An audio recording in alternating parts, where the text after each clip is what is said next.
إنما يخشى الله من عباده العلماء.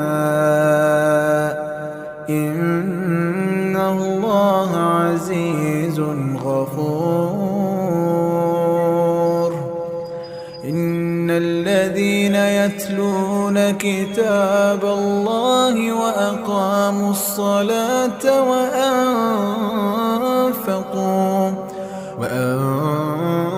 وأنفقوا مما رزقناهم سرا وعلانية يرجون تجارة لن تبور